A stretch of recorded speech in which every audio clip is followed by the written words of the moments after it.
merci d'être là. On va se retrouver pour la dernière table ronde qui est alors la dernière, mais qui est importante et qui est tout à fait intéressante pour donner de la force, de la suite à toutes les idées que nous avons, que vous avez aussi évoquées à travers vos questions, vos interventions pendant ces 2 jours, qui est la perspective de la mise en politique publique, on pourrait dire, de ces idées.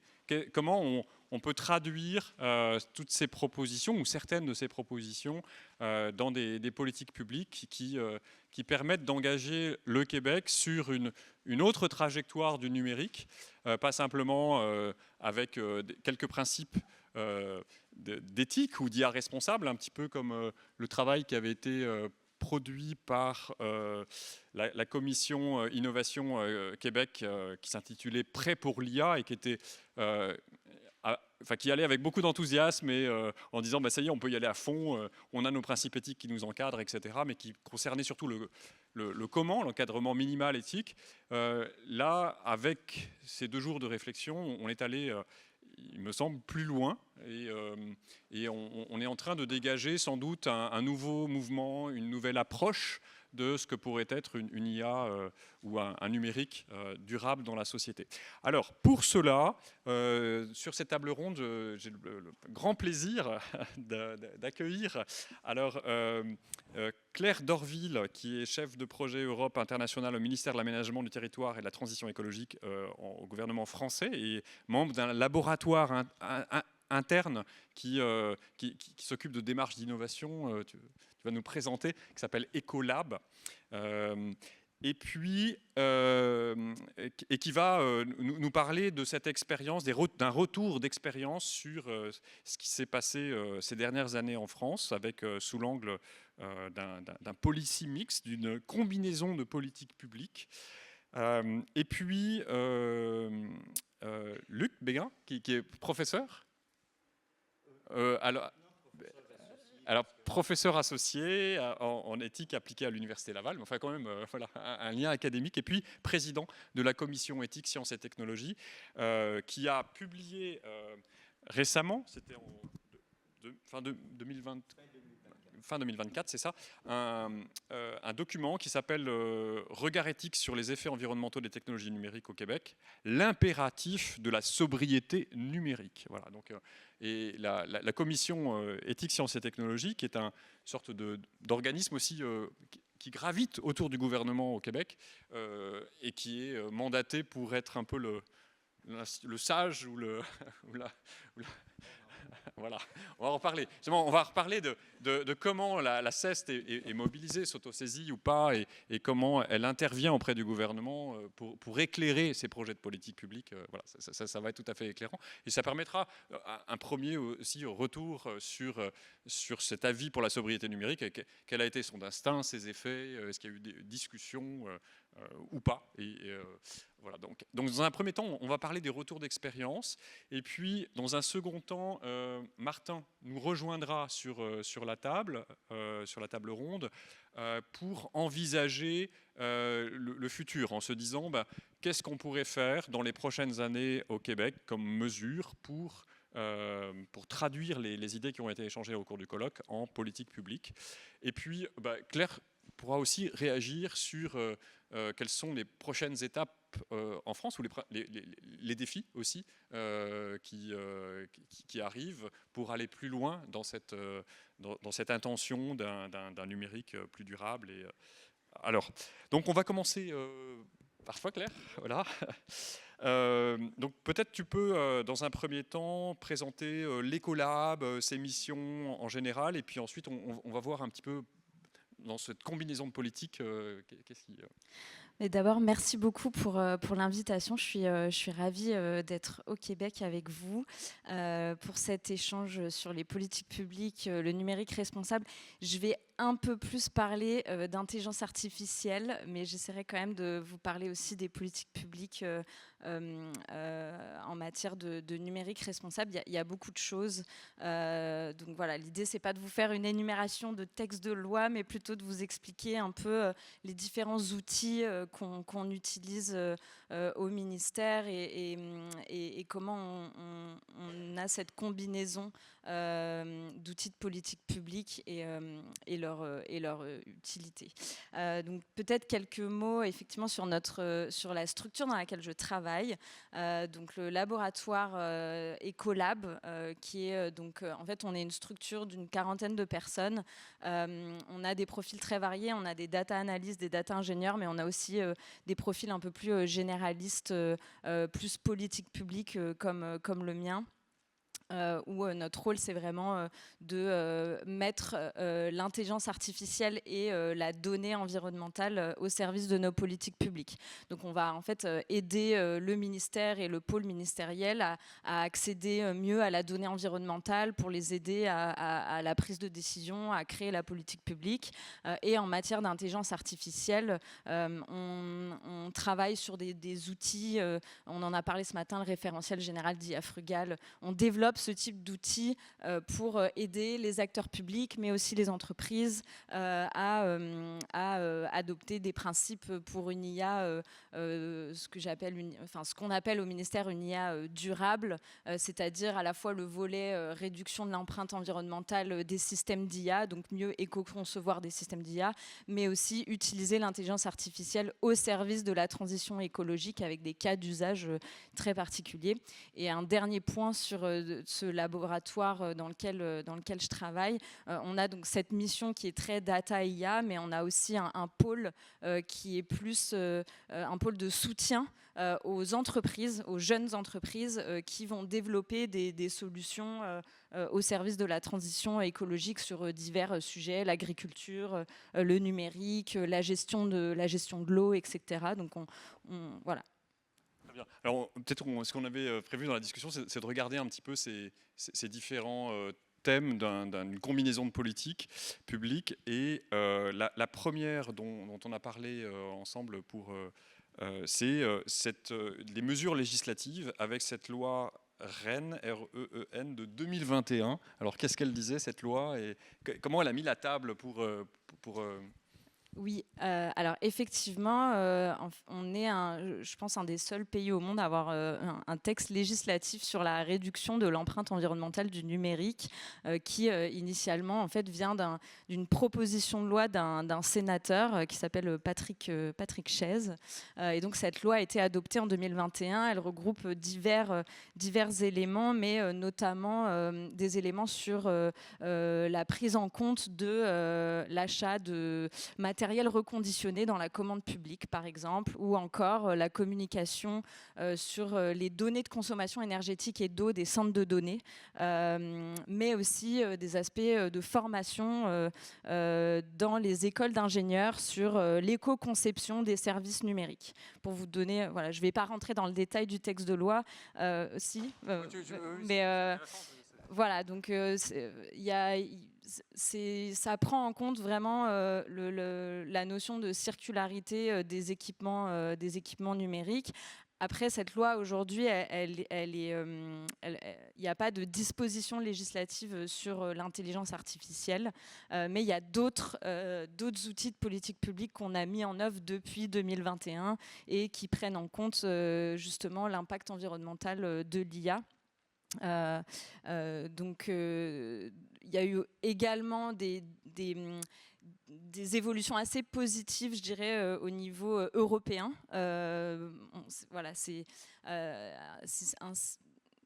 notre système législatif est un peu particulier puisqu'on est obligé de se mettre d'accord avec 27 États membres sur des dispositions, mais il y a eu quand même un texte sur l'éco-conception à l'échelle européenne des produits qui prend en compte notamment les équipements et les infrastructures numériques. Donc c'est une évolution positive. On a aussi une directive efficacité énergétique qui du coup va demander au centre de données plus de transparence sur la consommation d'énergie. Donc ce qu'on avait dans la loi REN en 2021 s'est retrouvé à l'échelle européenne plus récemment. Donc je pense qu'il y a peut-être aussi des inspirations qui ont eu lieu à ce niveau-là. Mais ce qu'on pense aussi au ministère, c'est que voilà, la réglementation, c'est important. Symboliquement, il y a des choses. On a vraiment pris en compte en fait des principes de sobriété numérique dans la réglementation, mais il y a aussi un travail post-législatif à faire pour l'appropriation des acteurs sur le terrain. Voilà, la législation, c'est important, mais ça suffit pas. Et la création de capacités, de compétences aussi avec cette mesure sur la formation à l'éco-conception dans les écoles d'ingénieurs est particulièrement intéressante parce c'est quelque chose qui pourrait être inspirant. Tout à fait. Alors, on peut aller vers la deuxième mesure dans cette combinaison, des dispositifs de financement de cas d'usage avec des démonstrateurs d'IA frugale pour la transition écologique. Donc, exemple, le principe est exemple. Je vais essayer de vous donner des exemples concrets. Dans cette combinaison de politiques publiques, l'aspect financement ciblé sur des projets pas que d'IA. En fait, on a un plan de relance qui s'appelle le plan France 2030, qui est un plan doté de 54 milliards d'euros. Et parmi ces 54 milliards, on a réussi à décrocher 200 millions pour le numérique responsable. Donc on est content. Il y a eu quand même des financements au niveau de la recherche sur le numérique responsable et aussi des financements de projets. Et donc on a monté un appel à projet qui s'appelle Econum. Et dans cet appel à projet Econum, on avait 3 axes. Donc le premier axe, c'était réemploi, réutilisation. Un axe éco-conception à la fois des services numériques mais aussi des équipements. Et le troisième axe, on avait réussi à intégrer l'économie de la fonctionnalité dans un appel à projet public. Donc voilà, c'est pas forcément évident dans les retours. On a eu des candidatures sur des projets d'économie de la fonctionnalité, mais c'était quand même pas la majorité. Donc il y a un sujet aussi de calibrage par rapport à l'offre existante en fait sur le marché français. Et donc, pour vous donner un exemple, on a financé une entreprise qui s'appelle Scaleway, qui développe en fait du cloud souverain avec des technologies de refroidissement, ce qu'ils appellent adiabatique, avec des petites gouttes d'eau qui permettent en fait d'éviter de consommer trop d'eau. Et donc voilà, ça c'était un des appels à projets qu'on a pu monter. Et je reviens sur la partie plus intelligence artificielle maintenant. On a eu une dotation financière pour financer en fait des consortiums composés d'entreprises, de centres de recherche et de collectivités à l'échelle vraiment très territoriale. Et donc c'est l'appel à projet, ce qu'on appelle les démonstrateurs d'IA frugale dans les territoires. Et en fait, on teste concrètement sur le terrain la manière dont l'IA peut aider les territoires à s'adapter au changement climatique. Par exemple, en améliorant la disponibilité de la ressource en eau ou en facilitant la cartographie de la biodiversité. Et donc, dans ce programme de financement, on a inséré dans les dossiers de candidature, on demande aux porteurs de justifier, de démontrer les bénéfices environnementaux générés par leur projet. Et ces bénéfices environnementaux, il faut qu'ils soient supérieurs à l'empreinte du système d'IA mis en œuvre. Donc c'est pas évident. Je suis pas assez viste, mais je pense que vous en avez parlé. Évaluer les bénéfices nets environnementaux, c'est pas simple. Nous au ministère, même si on sait que c'est compliqué, c'est vraiment la ligne de cohérence qu'on promeut. Voilà, on souhaite vraiment faire en sorte que dans nos politiques publiques et sur le terrain, on ait ce discours-là et qu'on y arrive à moyen terme. Peut-être pour vous donner un exemple ou deux concrets de projets de ce qu'on appelle donc d'IA frugale dans les territoires. On a un projet avec la ville donc de Noisy-le-Grand qui va mobiliser donc une IA frugale pour suivre les consommations énergétiques en temps réel et simuler des différents scénarios de rénovation de bâtiments pour identifier en fait les investissements les plus efficaces. Et cette IA aussi, elle prend en compte les contraintes budgétaires des collectivités. Donc c'est assez intéressant. Et les objectifs très concrets à court terme qu'on a eu, c'est moins 20% de consommation énergétique. Et l'objectif, c'est moins 50% à 2030. Et ce qui est intéressant, c'est qu'en fait, l'IA qui est utilisée, elle n'est pas utilisée dans une optique de complexifier les systèmes, mais juste d'aider, de mieux prioriser les décisions et de maximiser, entre guillemets, l'impact environnemental de chaque euro investi. Et donc, ce qui est important de retenir, c'est que l'IA qui est utilisée, ce n'est pas une IA générative. On le sait tous, il y a plusieurs types d'IA. Nous, dans ces projets-là, on se positionne avec une approche vraiment par l'usage, d'évaluer en fait le besoin le plus en amont et d'utiliser une IA la plus ciblée pour répondre à un problème très précis. Peut-être un deuxième exemple très rapide, on a financé du coup un autre projet sur la gestion de l'eau potable dans les collectivités.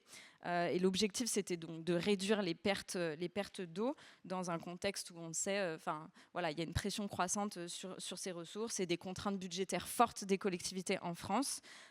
Et donc, ce projet-là, ce consortium a travaillé à une IA sobre et ciblée, utilisée comme outil de prédiction des risques et d'aide à la décision.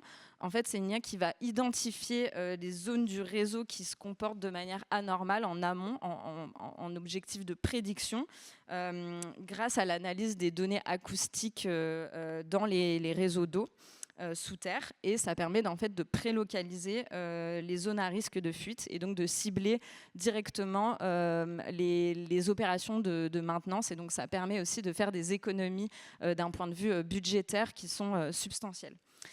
Et donc, ce qui est intéressant, c'est que ces projets-là, ils sont réplicables puisqu'il y a plein d'autres territoires qui rencontrent les mêmes problématiques. Alors, pour la réplicabilité, est-ce que, petite question, est-ce qu'il y a une sorte d'évaluation de la politique publique ou des démonstrateurs ex post pour voir qu'est-ce qui a bien marché, qu'est-ce qui a dysfonctionné et quels apprentissages on pourrait tirer pour d'autres projets similaires et mieux les calibrer, etc. Est-ce qu'il y a une sorte d'apprentissage chemin faisant, une trajectoire apprenante sur...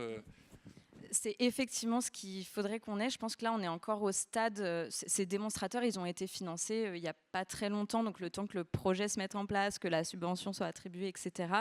Mais ce qui est pertinent, et c'est aussi des retours qu'on a à l'échelle européenne, c'est de créer en fait une communauté de ces porteurs de projets-là pour qu'ils puissent en fait partager leurs bonnes pratiques sur un territoire. Et en fait, ce qui serait vraiment génial, c'est d'avoir en fait des porteurs de projets qui échangent entre eux sur ce qui a bien marché, ce qui a moins bien marché. Nous, notre rôle au ministère, c'est de faire ce travail de coordination, de mettre les acteurs ensemble pour qu'ils puissent partager leurs bonnes pratiques. Alors, en termes d'évaluation ex post, alors, vu qu'on est dans des programmes de financement France 2030, oui, il y a de l'évaluation de projets, il y a des critères d'évaluation très précis, je ne les connais pas dans le détail, mais c'est une condition nécessaire.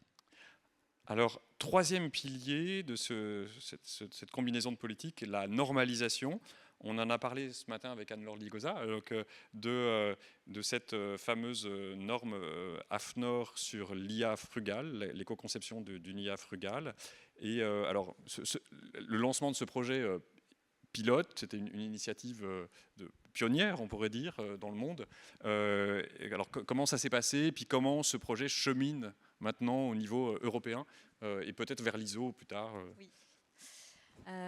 Oui, alors effectivement, un des rôles aussi qu'on s'attache à mener, c'est d'éviter la redondance d'initiatives. En fait, il y a eu beaucoup de projets de normalisation qui se sont lancés sur l'impact environnemental de l'IA, avec plusieurs organismes de normalisation qui ont commencé à travailler sur ces sujets, et notamment l'UNESCO, l'ISO, IEEE.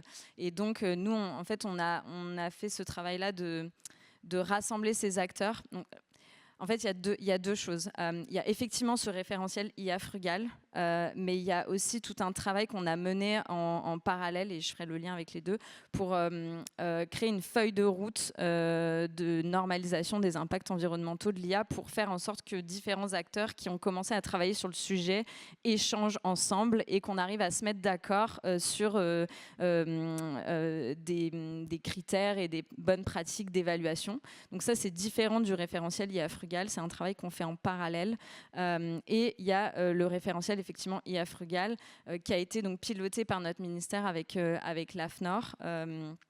Et donc moi, j'étais pas encore là quand il y a eu ce travail-là, donc je pourrais pas vous dire dans le détail comment ça s'est passé, mais on a organisé plusieurs groupes de travail sur des thématiques très précises. On a mobilisé plus de 150 experts pour élaborer ce référentiel. Et peut-être un message clé, un message que j'aimerais faire passer, c'est que on a besoin en fait d'échanger avec des experts de l'IA, des experts de l'ACV, des experts environnementaux, des hydrologues, des biologistes, en fait, pour vraiment comprendre les besoins du terrain.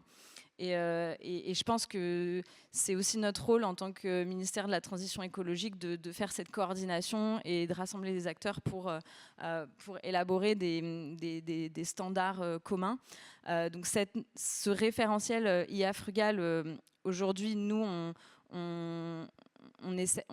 notre rôle, c'est vraiment de faire en sorte qu'il soit mis en œuvre par les entreprises. Donc voilà, on le diffuse, on le présente aux entreprises, on essaye d'échanger du coup avec des entreprises qui l'ont mis en œuvre pour comprendre un peu leurs difficultés, ce qui était plus aisé pour eux, etc. Et donc aujourd'hui, on a porté ce référentiel à l'échelle européenne au sein du comité européen de normalisation. Donc ça veut dire qu'il y a plusieurs États qui sont partis en fait de la base du référentiel français et qui ont travaillé collectivement pour mettre à jour, puisque l'évolution technologique va tellement vite qu'il y a tout le temps un besoin de mettre à jour les éléments techniques d'évaluation. Et aujourd'hui, ce document va être publié pour consultation publique à l'échelle européenne. Et donc l'idée, c'est potentiellement, on verra par la suite, mais l'idée, ce serait d'évoluer vers un standard international commun, justement pour éviter d'avoir plein de méthodes d'évaluation des impacts et des résultats qui ne sont pas comparables entre eux. Donc voilà. On pourrait imaginer au Québec une norme BNQ, donc Bureau de normalisation du Québec, équivalent de l'AFNOR, sur l'IA Frugal. Ça pourrait être une piste. Alors, deux dernières mesures avant de passer la parole à Luc, sur lesquelles vous avez travaillé. L'animation de réseau et d'un développement d'un écosystème avec la coalition internationale sur l'IA durable, et puis la commande publique avec des critères d'IA Frugal. Je l'ai dit un petit peu, mais un des points qui sont très importants pour nous, c'est faire cette mise en réseau d'acteurs compétents sur les sujets d'intelligence artificielle, d'impact environnemental, d'IA au service de la transition écologique. Donc, dans le cadre donc on a accueilli le sommet international pour l'action pour l'IA en 2025. Et donc, dans ce cadre-là, on a monté en amont de ce sommet un réseau d'acteurs. Notre volonté, c'est vraiment d'éviter en fait la fragmentation des initiatives et les doublons d'initiatives sur l'intelligence artificielle durable. Donc on a monté cette coalition qui aujourd'hui rassemble plus de 200 membres. Donc on a adressé vraiment tout un écosystème avec bien sûr des industriels et des entreprises, des plus petites entreprises, mais aussi des chercheurs, des organisations internationales. C'est une coalition qui est lancée par le gouvernement français avec les Nations Unies. Et donc on s'attache vraiment à animer en fait cet écosystème avec des thématiques de travail à la fois sur la standardisation, mais aussi sur d'autres sujets tels que la commande publique, puisque Aujourd'hui, on a publié un guide pour aider les acheteurs publics à acheter de l'IA, des systèmes d'IA durables. Et donc, c'est un guide à l'échelle française, mais on aimerait le mettre en consultation avec les membres de la coalition à l'échelle internationale. Il est disponible, ce guide, déjà ? Oui, il est disponible en ligne. Et l'idée, ce serait de pouvoir avoir une meilleure vision en fait, sur les pratiques qui existent à l'international, sur la commande publique et sur l'achat de produits numériques responsables.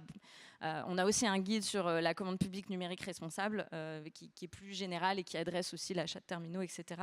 Donc c'était pour donner un exemple concret. Et voilà, cette coalition, elle vit aujourd'hui, on l'anime, elle rassemble aussi 14 pays soutiens. Au Québec, oui. Je crois que l'Obvia, on y est. Hein, oui, voilà. L'Obvia est membre de la coalition et vous aviez d'ailleurs participé à un travail sur un livrable du sommet, un position paper. Oui. Voilà, d'accord. Très bien. Ça fait le tour, la question un peu. Oui, simplement pour dire que je pense que voilà, c'est pas forcément évident d'un point de vue gouvernemental le sujet de l'impact environnemental de l'IA, c'est un sujet qui n'était pas sur la scène internationale, qui n'était pas dans les discussions il y a à peine 1 an et demi, 2 ans. Et on a profité vraiment du sommet pour essayer de pousser ce sujet à l'international. Et on a fait ça au ministère de la Transition écologique, mais c'est collectif. C'est vraiment le gouvernement français qui a poussé ce sujet pour que ce soit à l'ordre du jour du sommet international. Et aujourd'hui, on souhaite vraiment pousser cette discussion dans les grandes conférences internationales, que ce soit, on en a parlé à la COP30, on en a parlé, il y a des sommets sur l'IA, IA for Good, on a aussi réussi à porter une résolution des Nations Unies sur l'IA durable avec le Kenya, dans le cadre de la coalition. Donc voilà, c'est un peu le début de l'histoire sur la scène internationale et on souhaite vraiment pousser ça. Et, dernière petite question avant de continuer. Oui. On a l'impression que tout va bien. Est-ce qu'il y a vous avez des alliés au gouvernement, mais aussi peut-être des opposants? Ou est-ce que comment toutes ces mesures sont prises? Est-ce que d'autres ministères, parce que c'est toujours une lutte de pouvoir entre ministères, le ministère de l'économie par exemple, etc. Est-ce que tout le monde joue le jeu ou est-ce qu'il y a des résistances? Alors,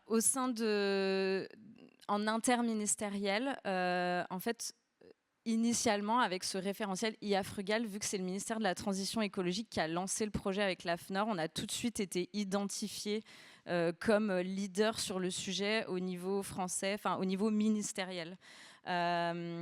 Et du coup, on a poussé en fait pour faire en sorte que ce soit notre ministère qui soit en lead sur ces sujets-là. C'est pas forcément évident. Il y a d'autres ministères comme l'économie ou même d'autres directions qui travaillent sur le numérique. Mais on est légitime parce qu'on a cette expertise-là.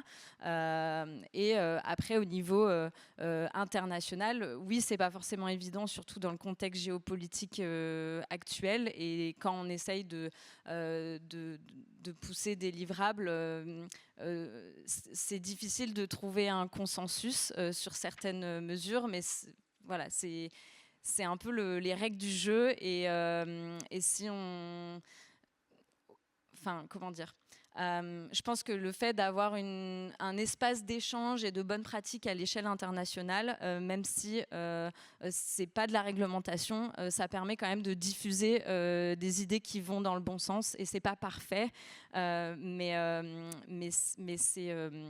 c'est un début vers lequel on pourrait avancer et travailler avec d'autres pays qui sont volontaires. En fait, voilà, c'est une initiative volontaire. Merci beaucoup pour ce retour d'expérience. Et puis, Claire, vraiment éclairant et riche. Et puis, dans la deuxième partie de la discussion, on verra les défis à venir dans le contexte actuel. Alors, je vais passer la parole à Luc.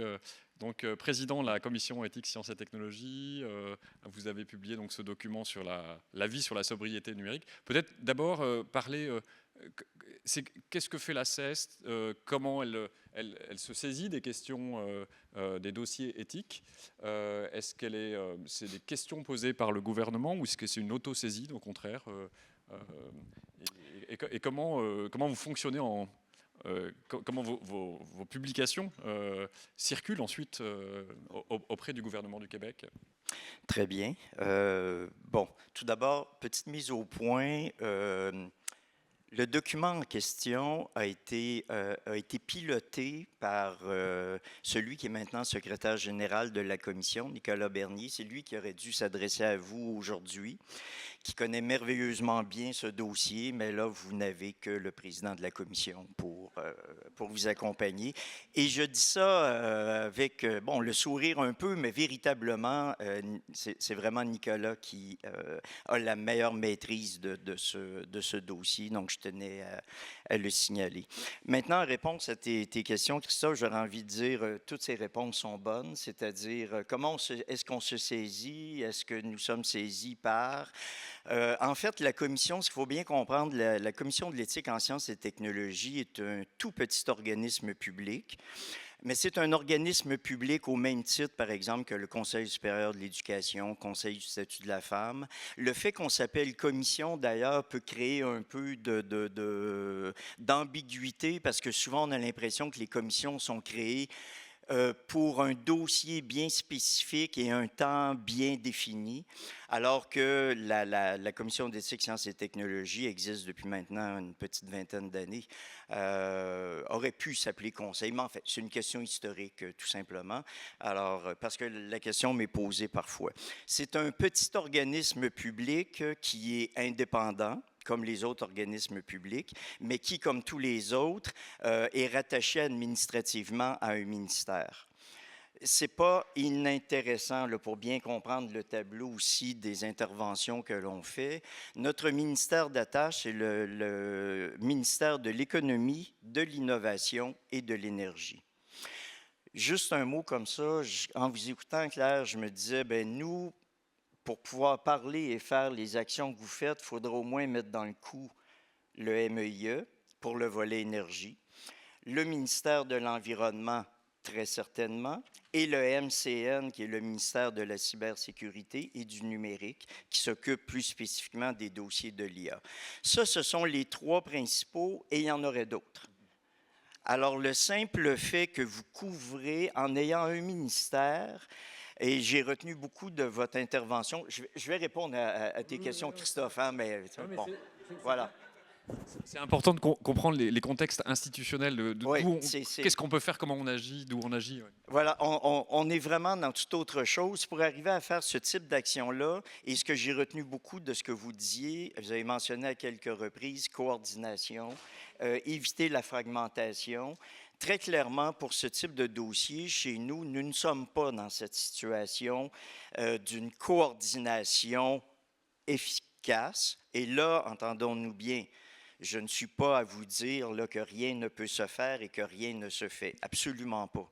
C'est simplement que la structure institutionnelle est différente. Le fait de ne pas avoir un ministère consacré à ces questions-là fait en sorte de rendre probablement plus difficile l'arrimage des politiques publiques et des décisions qui ont à être prises dans ces dossiers qui sont quand même très nouveaux, hein, très récents, et pour lesquels bien, la fragmentation peut représenter un défi ou même une forme de nuisance.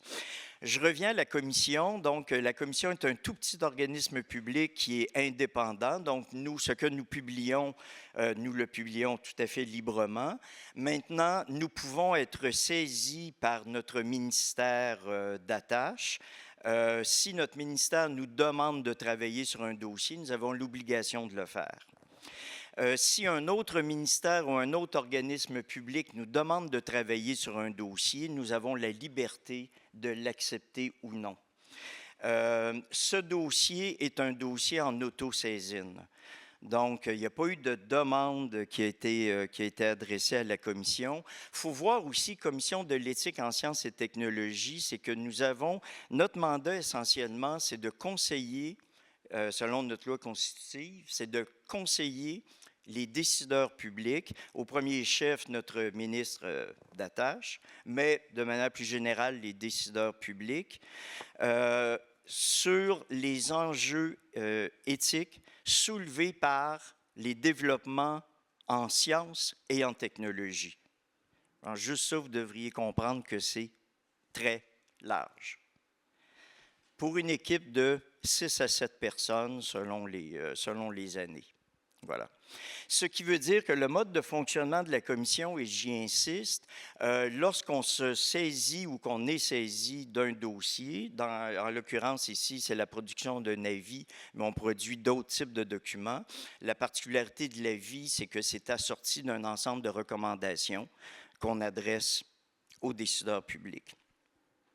Et là, j'ai réussi à perdre mon idée. Oui, bon, c'est ça. Pour développer ces avis, nous allons constituer des groupes d'experts qui vont accompagner nos conseillers ou conseillères pendant la période de la rédaction. D'ailleurs, Martin Doron avait fait partie du comité qui avait travaillé à ce dossier sur la sobriété numérique. Et pour la petite histoire, et là tu pourras me corriger Martin si je me trompe parce que je n'étais pas président à l'époque, hein, pour la petite histoire, sobriété numérique est arrivé relativement tard dans le processus. Parce que ce dont il était question, c'était les effets environnementaux des technologies numériques. C'était ça l'objet, le thème, et progressivement, l'impératif de sobriété numérique s'est imposé comme étant, dans le fond, cet élément qui vient donner sens à l'ensemble de la réflexion sur ces effets environnementaux. Bon, peut-être ça pour l'instant. Voilà, pour l'instant, ça dresse bien le contexte institutionnel. Alors maintenant, cet avis qui a été publié, comment il a été reçu, comment il a été diffusé, est-ce qu'il a eu des effets? Alors, on peut regarder certaines des recommandations. Par exemple, il y a adopter, déployer, encourager la sobriété numérique dans l'ensemble de la société. Ah, c'est superbe ça. Garantir la divulgation de données concernant l'entièreté du cycle de vie des technologies numériques. Il y a favoriser la conception éco-responsable des technologies numériques. Ça rapproche de la norme d'éco-conception IA frugale. Intégrer dans les cursus scolaires et la sensibilisation à la matérialité du numérique. Ça renvoie peut-être à la formation dans les écoles d'ingénieurs sur l'éco-conception du numérique. Comment, certaines de ces mesures, est-ce qu'il y en a certaines qui ont eu de l'effet, qui ont circulé, et puis d'autres un peu moins Bon, c'est une question très difficile. Très difficile d'y répondre pour la simple raison que, bon, d'une part, nous sommes une très petite équipe et pour faire le suivi, on devrait détacher beaucoup de temps pour être en mesure de faire ce suivi. Pour avoir, moi, personnellement, dans une autre vie, fait partie du comité public de suivi des recommandations de la commission Charbonneau. Ça vous dit peut-être quelque chose, la commission Charbonneau. Il y avait eu un comité public de suivi qui s'était mis en place et l'idée, c'est qu'on voulait nous assurer, en fait, mettre de la pression sur le législateur à l'époque en disant, à chaque année, nous allons répertorier ce qui a été fait, ce qui a été mis en place, quelles mesures correspondent aux diverses recommandations de la commission Charbonneau. C'était une commission d'enquête sur la corruption. Voilà, je veux pas. Excusez-moi, mais c'est de notoriété publique ici, c'est assez bien connu. Et à chaque année, l'idée était de relever, voici ce qui a été fait, voici maintenant le pourcentage par rapport aux recommandations. Il y a très peu de travail qui a été fait après la première année. Et bon, ça mettait de la pression. On allait en commission parlementaire, les médias se saisissaient de ça. On le fait une deuxième et une troisième année. On avait, pour faire ça, un groupe d'avocats qui, à temps partiel, essayait de faire le suivi des différentes initiatives gouvernementales qui pouvaient, d'une manière ou d'une autre, répondre aux recommandations, parce qu'on comprendra qu'une recommandation est très rarement appliquée telle qu'elle. Ça chemine à travers des transformations, c'est segmenté et ainsi de suite. Tout ça pour dire que nous n'avons pas vraiment de suivi très clair quant aux effets, d'autant plus qu'il faut quand même bien reconnaître, on n'est pas la seule entité ou le seul groupe. Bien sûr, nous, on relève de l'administration publique, mais il y a quantité d'acteurs de la société civile qui également font des pressions, recommandent, font du lobbying, qui fait que c'est très difficile de savoir, est-ce qu'une mesure provient du travail que nous avons produit ou d'un travail qui est fait, au fond, par quantité d'autres acteurs, y incluant nous. On ne pourrait pas, et je pense que ce serait tout à fait incorrect de dire, ben voici, ça c'est grâce à nous. On le sait parfois sur un dossier où c'est très clair. Mais là-dessus, je pourrais pas dire. On peut enrichir les termes du débat ou les façons de poser les problèmes. Exactement. Et notre travail est aussi un travail, et c'est dans notre mandat, de sensibilisation sur ces enjeux. Le fait, par exemple, d'être ici aujourd'hui, mais on parle devant des gens convaincus, mais on a eu quand même à se promener avec cet avis, notamment dans certains ministères, où on a eu des rencontres avec certaines directions, par exemple au MCN, qui étaient intéressés par ce dossier. On a eu à le présenter aussi, par exemple, au ministère des Transports. Au secrétariat du Conseil du Trésor, aux responsables en éthique et intégrité, au Conseil supérieur de l'éducation, et mis à part, ensuite, des participations, des conférences et autres. Donc, on a quand même, cet avis a été, je crois, assez largement diffusé. Et nous, à l'interne, évidemment, on identifie pour chaque avis qu'on produit ou rapport d'analyse. Le rapport d'analyse, la grande différence, c'est que ce n'est pas assorti de recommandations.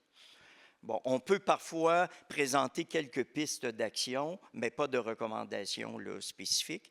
Dans chacun de ces cas-là, on va cibler qui sont les acteurs gouvernementaux, ministères et organismes ou autres, qui peuvent avoir une responsabilité dans la mise en œuvre ou l'application justement de la recommandation qu'on formule. Et dans ce document, notamment, tu as mentionné quelques recommandations. Chacune d'elles, on a aussi une série de pistes d'action qui l'accompagnent. De manière, dans le fond, à offrir aux décideurs publics un peu un parapluie d'options possibles. Voici des manières dont on pourrait mettre en œuvre, dans l'esprit de la recommandation, des actions particulières. OK. Merci beaucoup pour cet éclairage. J'avais une autre toute petite question avant d'inviter Martin. Peut-être tu peux nous rejoindre. Vous travaillez à la CES là, sur d'autres travaux comme les budgets de carbone et la gouvernance climatique juste, des choses qui pourraient aller dans le sens de la sobriété numérique aussi.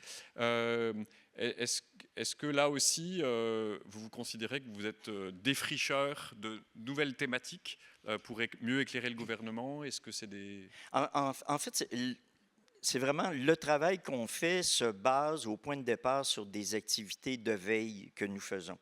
On fait de la veille stratégique, on identifie certaines questions, certains développements technologiques ou scientifiques qui, à notre avis, sont susceptibles d'être porteurs de défis, d'enjeux éthiques importants et sur lesquels il y aura des décisions à prendre pour les décideurs publics dans un avenir rapproché.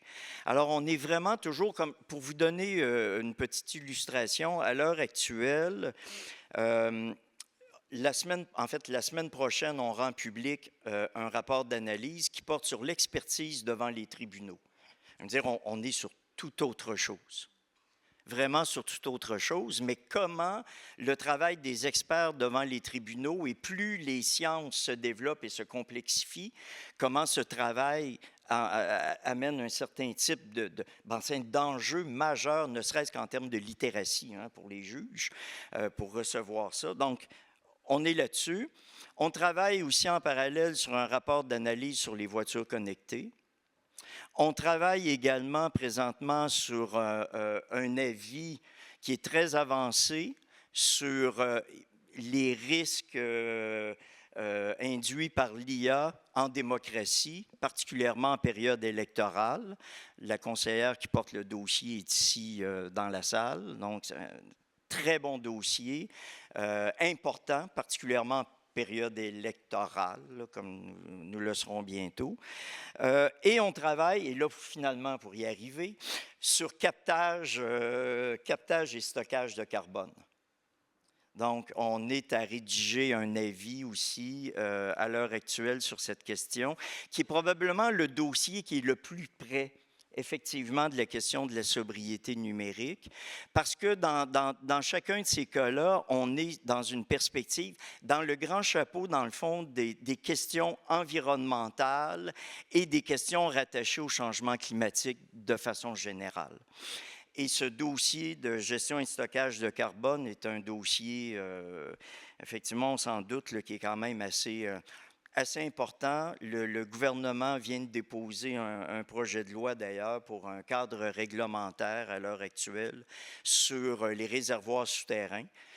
C'est un cadre réglementaire qui vient commencer à baliser et à lancer une série de règlements qui suivront dans les prochains mois et qui vont structurer cette nouvelle activité économique qui risque d'être très importante, mais pour lesquelles il y a également énormément d'incertitudes et beaucoup d'enjeux. Et beaucoup de discours, de promesses qui sont... Il y a beaucoup de discours, il y a beaucoup d'enjeux, il y a bien des questions là, assez lourdes à considérer. Donc, on est là-dessus en ce moment, entre autres. Très bien. Alors là, donc là, on était sur la présentation des deux contextes institutionnels en comparaison, en approche comparative même de politique publique entre France et Québec. Et sur ces retours d'expérience, maintenant, on pourrait faire un tour de table, et puis en commençant par toi, Martin, sur comment les idées du colloque, qu'est-ce qu'on peut faire maintenant pour la suite, comment certaines idées qui ont été abordées, notamment ce matin, sur les approches low-tech, sur les approches par les communs numériques, pourraient être mises en politique publique, pourraient être amplifiées, créer un mouvement, créer une dynamique. Et voilà, donc...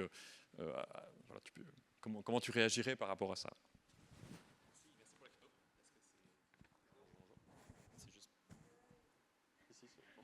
Oui, merci beaucoup. Eh bien, je me sens un peu imposteur pour répondre de cette façon. Donc, ce que je vous propose à la place... Imagine que tu as un ministère et que... Non, c'est ça. Que ferais-tu? Je ne suis pas... Si. Le ministère de l'impossible, fameux. Ben, ce que je vous propose à la place, c'est que je prenais des notes tout à l'heure. Je prenais des notes tout à l'heure en amont de cette discussion, et j'ai essayé de synthétiser 4 grandes idées qui sont revenues à l'intérieur du colloque. Puis je vais vous les nommer, peut-être les expliciter si vous n'étiez pas nécessairement présent et présente lors de ces discussions initiales. Puis je vais peut-être vous proposer de réagir avec vos connaissances de l'appareil public, Super. qui est bien plus étendue que la mienne. Très bien. Donc, quatre grandes familles d'idées, sans vouloir être nécessairement exhaustif, mais en tout cas qui me semblaient relativement représentées dans les 2 jours du colloque. On a eu beaucoup de discussions autour de la question du pilotage.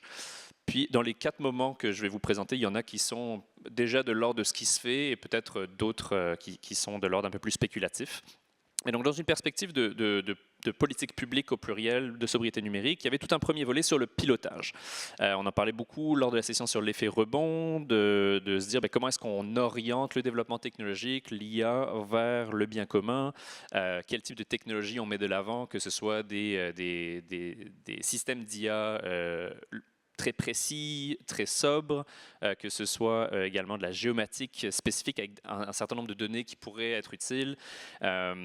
comment est-ce qu'on a une approche autour du développement technologique qui soit peut-être un peu plus de l'ordre de ce qui se fait, en tout cas de ce qui est proposé dans l'IA frugale en France, de se dire quel est le besoin, ensuite quel est le dispositif, est-ce que ce dispositif est justifié, est-ce qu'il y a des alternatives techniques ou non techniques pour ce besoin-là, puis enfin, en troisième position, comment est-ce qu'on optimise cette technologie. Donc c'est ça, c'est question autour de l'ordre du pilotage, donc comment est-ce qu'on pourrait envisager les différents leviers de l'appareil public pour penser le pilotage de la sobriété numérique, ou en tout cas du numérique dans une perspective de sobriété. On a un deuxième groupe de questions qui traite davantage de la question de la priorisation des usages. Là, c'est beaucoup revenu, pas nécessairement sous cette terminologie, mais c'est une terminologie qu'on retrouve dans le rapport de la CEST. Donc là, ça fait appel à cette matérialité du numérique ou de l'IA, mais également toutes les questions d'inéquité d'accès. Donc, comment est-ce qu'on décide, si on voit le numérique, l'IA, les technologies comme des ressources limitées, comment est-ce qu'on décide de leur allocation sur notre territoire? Quel type de mécanisme on pourrait envisager? Quel type de valeurs on devrait mettre de l'avant, que ce soit des valeurs d'équité, d'égalité, que sais-je. Mais il y a beaucoup de questions autour de qui décide, pourquoi. On en a parlé également dans les tables de l'après-midi. Donc, un deuxième dossier autour de la priorisation des usages. Un troisième groupe autour d'une forme de déprivatisation du numérique, ou en tout cas d'émergence d'autres formes de numérique, que ce soit Paris Marx qui parlait d'une infrastructure publique du numérique à la manière de Post Canada, de centres de données publics, ou que ce soit aujourd'hui la question des communs, et parfois un parallèle entre les deux, des partenariats publics communs. Claire, vous mentionniez tout à l'heure la participation de l'État à certaines initiatives de communs pour les légitimer, pour parfois leur donner un soutien infrastructurel ou financier. Donc toute cette logique de comment est-ce qu'on peut penser et considérer le numérique en dehors de cette sphère privée consommateur-producteur. Et enfin un dernier volet autour de ce qu'on pourrait appeler la désescalade numérique, donc une forme de réduction, que ce soit par les appels à la régulation aux usages néfastes comme les affichages publicitaires en ville, ou que ce soit l'approche low-tech que l'on découvrait ce matin, où on a une réflexion de quel est le système minimal qui pourrait répondre à ces besoins, où on atteindra la perfection lorsqu'il n'y aura plus rien à enlever. Donc, je voulais renommer pour votre prise de notes: pilotage, priorisation, déprivatisation et désescalade. Alors, comment on pourrait faire ça pour poursuivre la trajectoire en France, et comment on pourrait faire ça au Québec? Vaste question. Alors, allez-y très librement.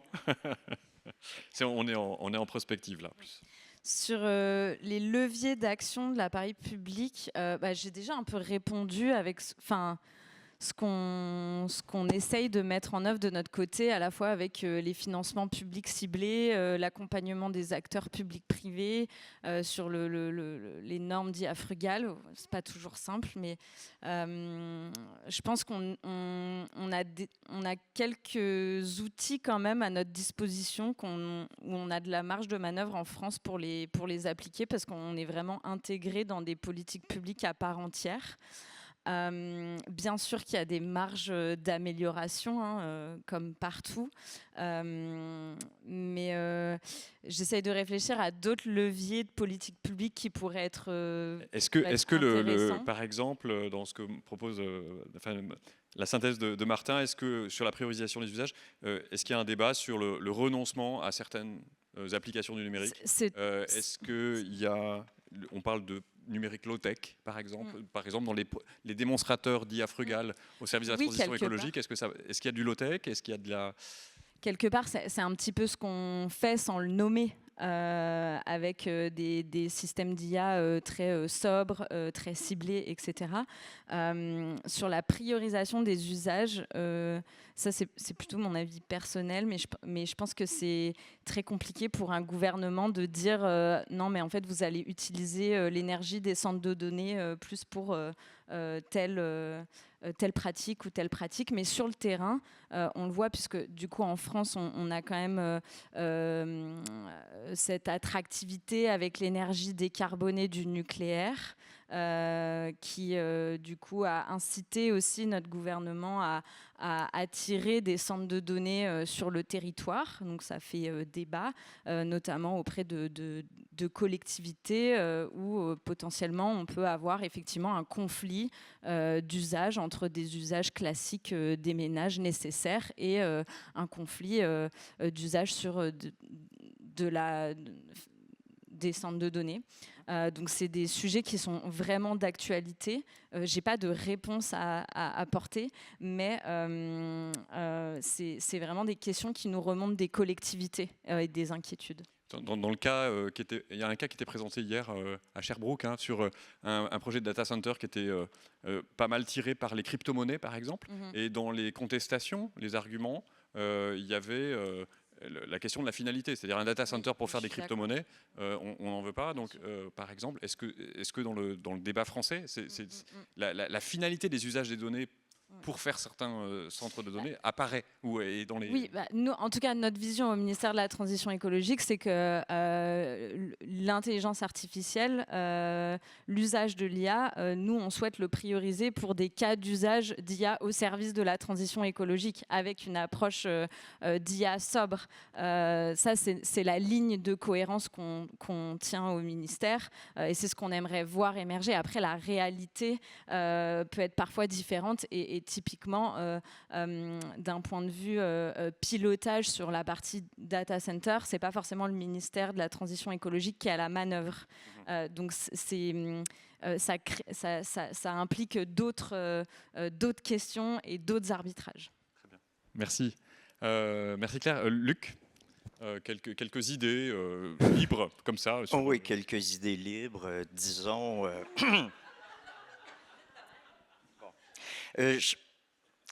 En fait, je dirais que la question de la priorisation des usages, effectivement, on en parlait dans la vie, c'est très important. Et je voyais aussi, on avait fait une éthique hebdo en 2023. En passant, si vous êtes intéressé par ce qui est produit par la commission, vous mettez simplement Commission de l'éthique en sciences et technologies dans un moteur de recherche, vous aurez accès à tous les documents qui sont produits. Tout est évidemment accessible, libre, et voilà. La priorisation des usages, je pense, en fait, qui est quelque chose moi, qui m'interpelle beaucoup. Et c'est quelque chose qu'on a tendance à oublier, mais qu'on fait déjà au Québec au plan énergétique. Et c'est Hydro-Québec qui le fait en ce moment. C'est-à-dire, lorsqu'on parle, par exemple, des centres de données, si on regarde bon, très rapidement, je dirais, au niveau macro, là, institutionnel, moi, j'ai l'impression, et là, je parle à titre privé, okay? Je ne représente pas la commission, vous comprendrez, là? Ce n'est pas la parole de la commission, j'insiste.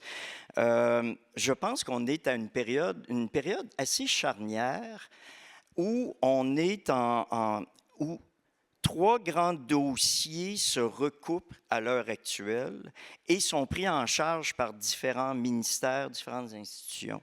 Puis je vais y aller rapidement.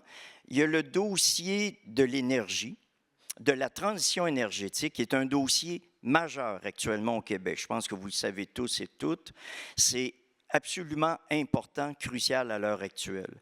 Ce dossier-là, qui est géré en bonne partie par Hydro-Québec, mais pas uniquement, bien entendu. Vous avez peut-être vu que Hydro-Québec vient de demander cette semaine à la Régie de l'énergie la possibilité d'augmenter les tarifs à 13 sous le kilowattheure pour les centres de données, c'est-à-dire presque le double du montant actuel qu'ils paient, et d'augmenter à 18 sous le kilowattheure pour ceux et celles qui ont encore envie d'aller dans la crypto-monnaie.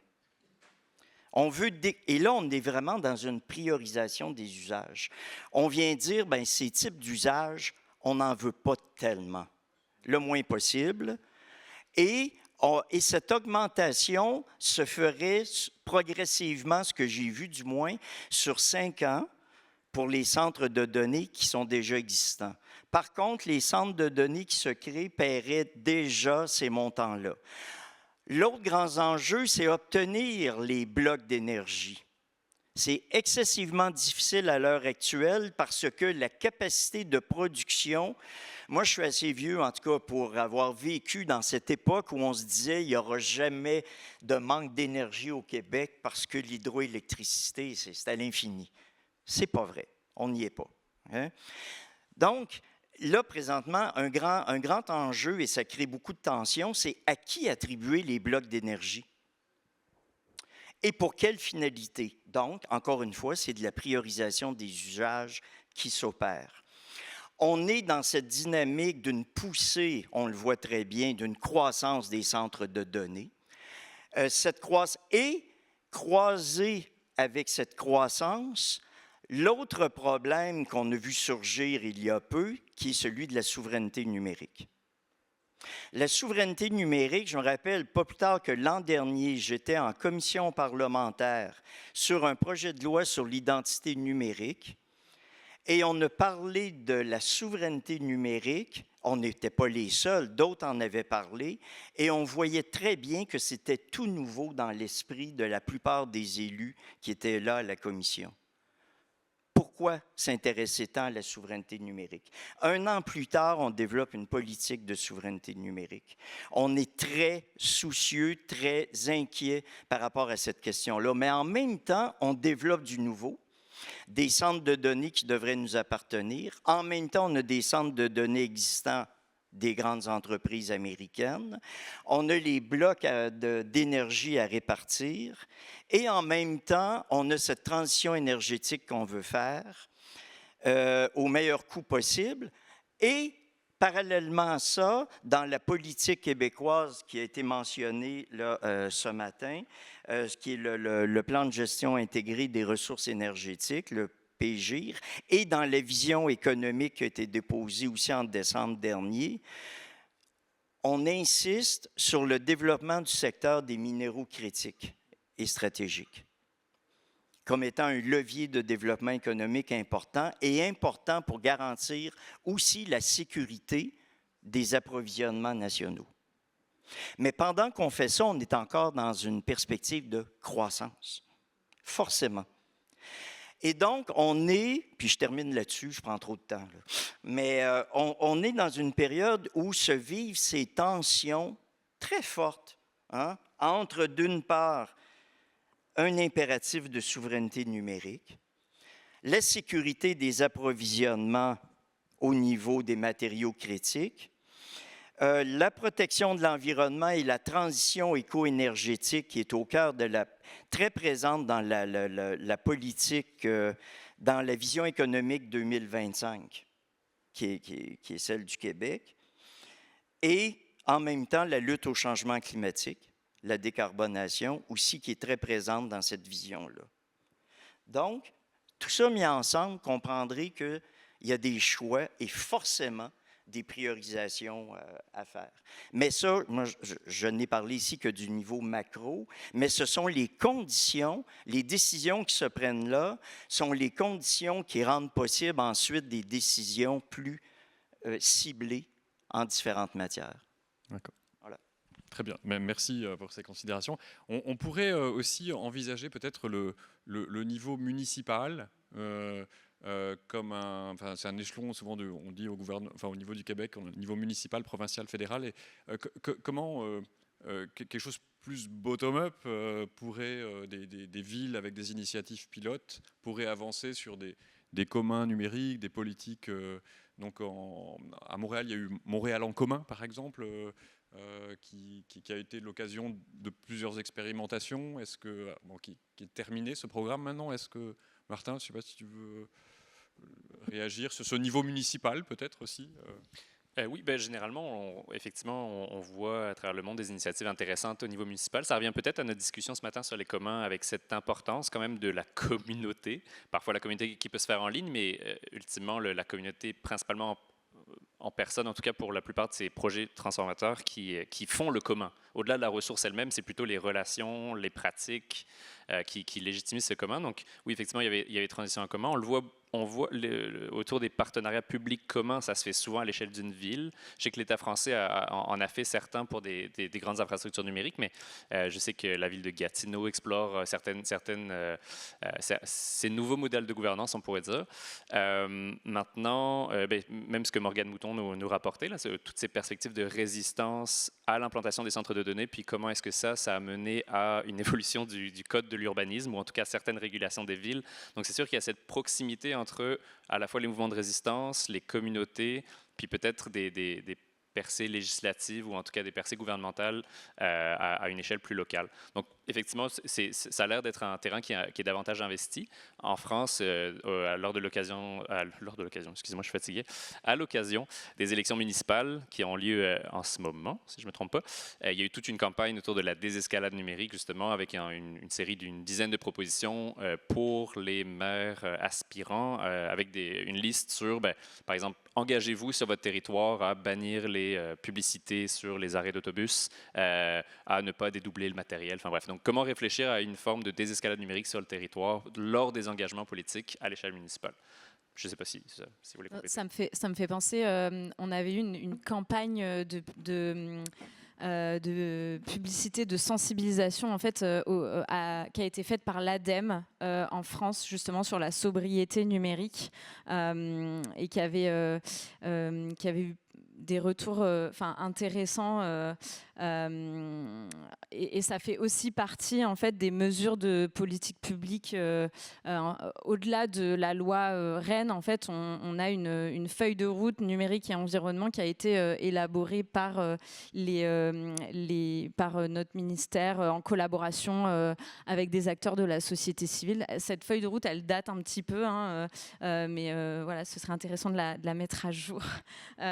Mais parmi des actions qui ont été mises en œuvre, il y avait effectivement ces campagnes de sensibilisation qui sont opérées par des acteurs, des établissements publics avec qui on travaille au sein du ministère de la Transition écologique. Et notamment des financements en fait via ce qu'on appelle des certificats d'économie d'énergie qui vont permettre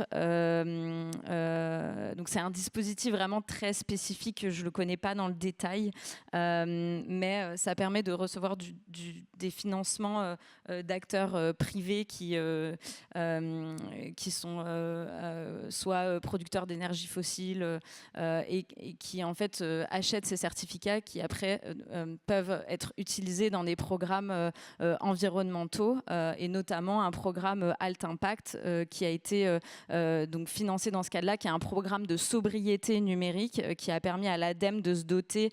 Donc l'ADEME, c'est l'agence française pour l'environnement, j'ai plus la transition écologique, et qui a permis à cette agence de se doter d'un service entier sur la sobriété numérique. Et donc voilà, c'est aussi via ce type de dispositif, et c'est pour ça que j'en reviens au sujet des financements ciblés, qui est quand même un outil assez important pour faire avancer les politiques publiques de sobriété numérique. Voilà, et sur les financements ciblés, on a l'OVIA qui joue un tout petit rôle, hein, mais qui n'est pas du tout à la même échelle, où on commence à avoir des projets de chercheurs, de regroupement de chercheurs, qui sont alignés sur le thème de la sobriété numérique, parce que l'OVIA étant financé par les fonds de recherche du Québec, on a une forme de petit financement public d'amorçage, mais qui est quand même intéressant, parce que c'est une sorte de reconnaissance institutionnelle de cette voie-là. Alors peut-être, on est assez avancé sur l'horaire, je ne sais pas, est-ce qu'on peut faire une question du public, ou s'il y a une personne qui veut poser une question, partager quelque chose? Oui. Ouais, on peut prendre deux questions Je voulais pas... d'un coup, là, puis voilà. Ouais, Voilà, deux questions, allez. Bonjour, je m'appelle Daniela Oliveira, conseillère en IA responsable du ministère de la Santé et des Services sociaux, autrice de la première publication du gouvernement en IA responsable qui porte ce nom, Première réflexion en IA responsable, et aussi scénariste d'une formation en IA responsable, juste il y a des collègues dans la salle, qui est disponible dans la plateforme des formations. Je suis conseillère, comme M. Bégin a dit, on conseille, puis les décideuses font bien ce qu'ils veulent. Et donc, ma question serait, avant tout, je voulais mentionner aussi que je vois les conseils comme une fonction quand même importante à l'opposition du lobbyisme qui est légal au Québec, mais très bien réglementé. Donc, je trouve ça important. Puis, je voulais juste demander comment vous voyez d'autres formes efficaces des conseils pour faire ces nouvelles idées pénétrer les deux gouvernements rapidement Puis après ça, ben là, il y a la volonté politique, là, mais bon, c'est ça. Merci beaucoup. Merci. Deuxième question, puis on va se répartir le... Oui, Cameron Camillo, Université TÉLUC.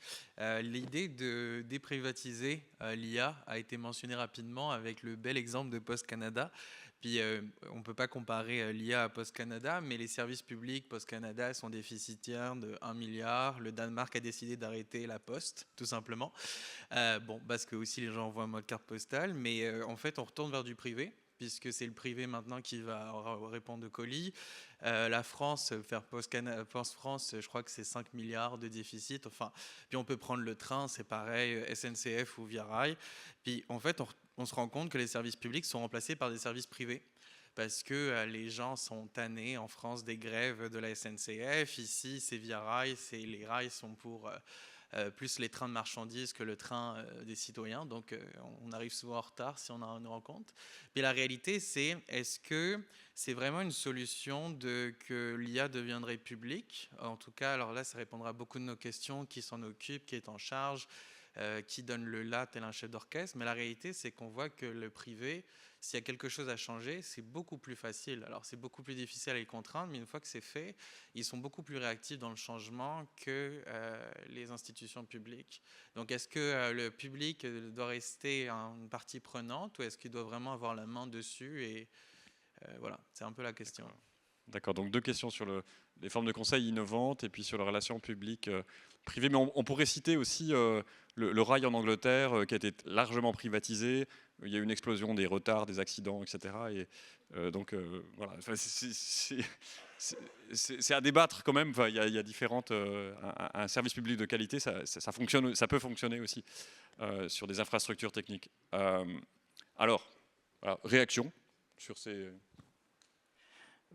Une petite réaction sur la question du conseil, tout en ne sachant pas très bien comment répondre. Ce que je dirais là-dessus, c'est que le conseil, pour moi, s'inscrit dans la perspective plus large des pouvoirs d'influence. Et là, quand je dis pouvoir d'influence, ce n'est pas négatif du tout, là. On cherche, quand on conseille, on cherche à influencer. On présente quelque chose qu'on juge adéquat, préférable, et ainsi de suite. Le pouvoir d'influence, c'est aussi le propre du lobbyisme. Le lobbyisme, là aussi, ce n'est pas que négatif. Il y a du lobbyisme qui peut être fait de bonne et belle façon pour informer correctement les décideurs publics et chercher à exercer donc une forme d'influence. Je dirais en même temps, à ce compte, à ce moment-là, c'est aussi les groupes citoyens. C'est aussi des groupes de chercheurs, des regroupements comme Obvia, qui, pour moi, participent de cette idée de chercher à influencer la décision publique dans le bon sens, c'est-à-dire une influence qui, pour moi, qui a à être transparente, et ça, pour moi, c'est essentiel. Notre loi sur le lobbyisme est fondée sur cette idée de transparence, rendre transparents les rapports d'influence. J'y crois, mais pour l'ensemble des sphères. C'est-à-dire cette influence doit s'exercer de manière transparente, claire, publique, de telle sorte qu'il y ait de la délibération, qu'il y ait des échanges au sein de la société. Et oublions jamais l'importance de la question de l'acceptabilité sociale de plus en plus dans les dossiers, pour le meilleur et pour le pire, parce que parfois, ce qu'on voit, ce sont des blocages pour des raisons pas toujours, parfois difficilement acceptables. Mais l'acceptabilité sociale est quelque chose avec lequel nos gouvernements maintenant doivent composer. C'est devenu une donnée essentielle. Et en ce sens-là, l'ensemble des initiatives qui sont prises par des associations, groupes de citoyens ou autres, participent de ce travail large du pouvoir d'influence et de forme de conseil également. Je souscris complètement à cette approche-là et je peux peut-être illustrer avec un exemple concret. Enfin, nous, récemment, il y a eu beaucoup de publications de propositions de texte par la Commission européenne sur divers sujets. On est dans une période assez complexe parce que du coup, il y a une volonté en fait des institutions européennes de simplifier beaucoup les réglementations existantes, que ce soit sur le sujet de l'environnement, du numérique, de la défense. On assiste vraiment à un paquet de textes législatifs sur ces thématiques-là. Et donc après, chaque État membre doit donner son avis, construire une position. Et en fait, il y a des consultations publiques qui sont menées par la Commission où chacun peut répondre. Et nous, en fait, en tant que gouvernement, on est en fait hyper preneur d'avoir des retours des filières économiques, des associations. Et en fait, ça contribue de la construction de la position française. Alors après, bien sûr qu'il y a des arbitrages politiques, mais ce jeu d'influence avec les acteurs de la société civile nous aide en fait à y voir plus clair en fait sur les volontés, et nous aide en fait à construire des positions politiques qu'après on porte à plus grande échelle. Martin, tu veux réagir? Non, c'est bon. Peut-être juste une précision sur la question de l'infrastructure publique. Là, je reprenais les propos de Paris Marks. Je pense qu'il parlait principalement des centres de données, donc pas de rendre l'IA publique, mais juste de se dire, quand on parle de la question de la souveraineté technologique, il y a aussi cette question de quelles infrastructures devraient être sous notre contrôle, après à quelle échelle. Lui, il s'est prononcé à l'échelle fédérale, mais on pourra avoir cette discussion à différentes échelles. Et je pense qu'il prenait la question principalement des centres de données, de se dire, pour les données hébergées, pour différentes finalités, des données sensibles, etc., on pourrait considérer une forme de nationalisation d'une partie de l'infrastructure.